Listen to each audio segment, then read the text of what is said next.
Hi friends. सो अभी तक हमने थोड़ा इंट्रोडक्शन देखा प्रोबेबिलिटी का, what are different types of events, and उसके बाद हमने देखा कि what is the axiomatic approach towards probability and what is the mathematical definition of probability. अब हम क्या करेंगे, एक बहुत इंटरेस्टिंग चीज़ है। Now will try to do is will link probability with set theory. मतलब कि अभी तक हमने ये तो देख ही लिया है कि कोई भी इवेंट है, इवेंट ई, तो उसको हम एज अ सेट रिप्रेजेंट करते हैं। ठीक है, we represent it as a set. अब देखो, कोई भी इवेंट दिया है ई है, for example it will be always a subset of universal set U. ये तो हमने ऑलरेडी 10th में पढ़ा हुआ है, 11th में भी पढ़ा हुआ है। Plus null set. Null set का मतलब क्या होता है? Empty brackets. ठीक है, मतलब उसके अंदर कोई वैल्यू नहीं है। It will be always, null set will be always subset of any set। ये दो एक्सियम्स है, ठीक है, सेट थियरी में। सो ये इवेंट है, it will be a definitely subset of universal set, and null set will be subset of any event या any set. ठीक है, अब हम क्या करेंगे, इसको क्वांटिफाई करेंगे। क्या करेंगे? इसको क्वांटिफाई। क्वांटिफाई का मतलब क्या होता है कि अभी तक हमने यहाँ पे एक ऊपर ऊपर से सेट की बात कर रहे थे। Now will try to develop a relation between number of elements in the set, number of elements in the set. ठीक है, मतलब कि सेट के अंदर कितने एलिमेंट्स होंगे। तो देखो, मैं एक जिस्ट दे रहा हूँ तुम्हें कि अगर यहाँ पे एन ऑफ में नल सेट लिखो, number of elements in a null set, तो कितना होंगे? तो एम्प्टी ब्रैकेट से कुछ नहीं है, जीरो। ठीक है, एन ऑफ ई है तो उसमें कितने एलिमेंट्स होंगे? तो उसमें फॉर एग्जांपल 5 एलिमेंट्स है, चलो मान लेते 5 एलिमेंट्स है। एंड एन ऑफ यू है तो उसमें इनफाइनाइट भी हो सकते, तो उसको हम एन से रिप्रेजेंट करते हैं। इनफाइनाइट ऐसा नहीं लिखते, ठीक है, कभी भी इन्फिनिटी को इन्फिनिटी से रिप्रेजेंट नहीं करते। इन्फिनिटी करके ऐसा कुछ होता ही नहीं है मैथ्स में, ऐसा समझ लो। मतलब एक कंसेप्ट एक्चुअली, वो उस पर हम कभी और बात करेंगे। अगर तुम्हें जानना है तो मुझे कमेंट सेक्शन में बता देना, I will make a video on that. I think a video is already there of me about that things. Fine. So ऐसी वैल्यूज है, ठीक है। अगर मैं यहाँ पे ऐसा लिख सकता हूँ क्या कि एन ऑफ नल सेट, अब यहाँ पे सबसेट का साइन यूज होगा, यहाँ पे लेस देन और ग्रेटर देन इक्वल टू वगैरह का साइन यूज होगा। N of E will be less than equal to n of U. Of course की बात है कि अगर ई अगर यू का सबसेट है, सो ई में जो एलिमेंट्स है it will be always less than और इक्वल टू यू। ठीक है, उससे ज्यादा एलिमेंट्स तो हो ही नहीं सकते। क्यों? बिकॉज जो सेट ई है it is subset of universal set. Am I clear? ठीक है, हम यहाँ यू के बदले एस भी यूज कर सकते हैं, कोई भी वर्ड, कोई भी लेटर तुम लोग यूज कर सकते हो, it's not an issue. Now we know that n of U is always greater than equal to 1। ठीक है, देखो, n of U greater than equal to 1 कैसे हुआ वो मैं तुम लोग को बताता हूँ।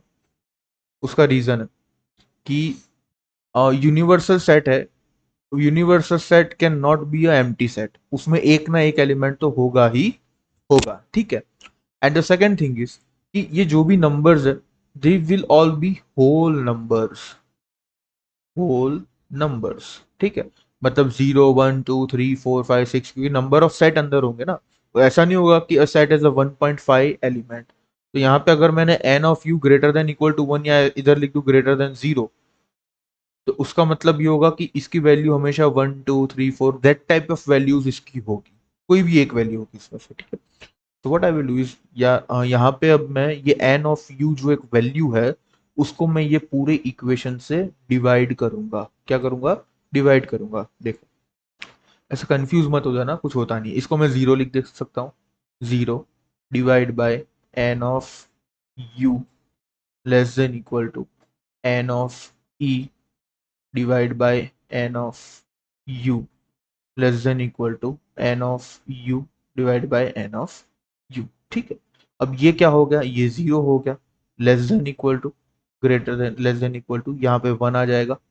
ठीक है, ये क्या हुआ, तो या सेकेंड लेक्चर में मैंने बताया था कि number of elements in the particular event divide by the number of total elements, तो वो हमारा बन जाता है probability of that event E.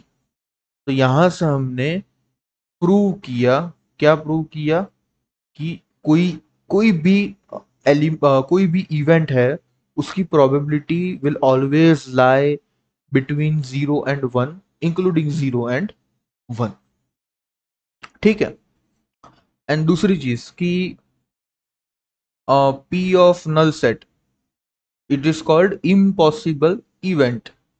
Impossible event, impossible event कौन से होते हैं, कोई एक example, for example Rahul Gandhi becoming a prime minister, becoming, वो भी एक इम्पॉसिबल इवेंट ही लग रहा है, अभी तो फ्यूचर का पता नहीं, बट टील देते ऐसा हुआ नहीं है।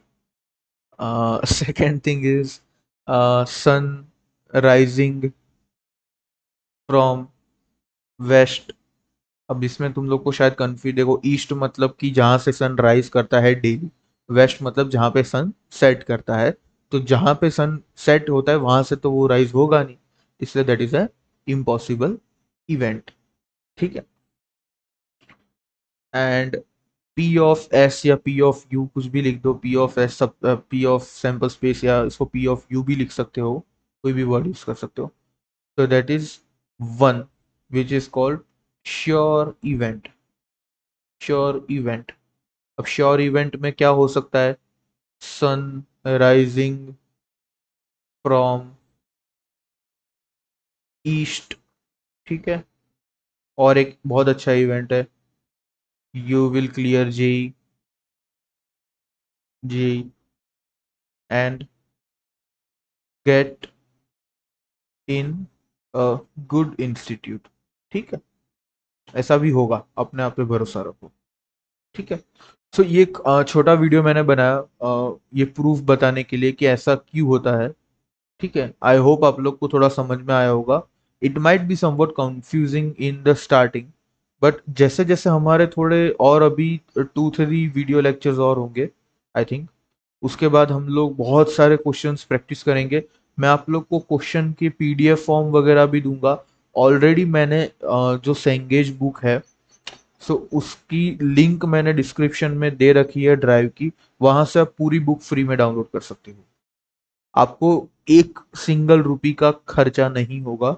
मैं भी वो बुक को फॉलो करता हूँ, आप लोग भी वो बुक फॉलो कर सकते हो, एंड उसके क्वेश्चंस सॉल्व करो। ठीक है, या ओके बाय।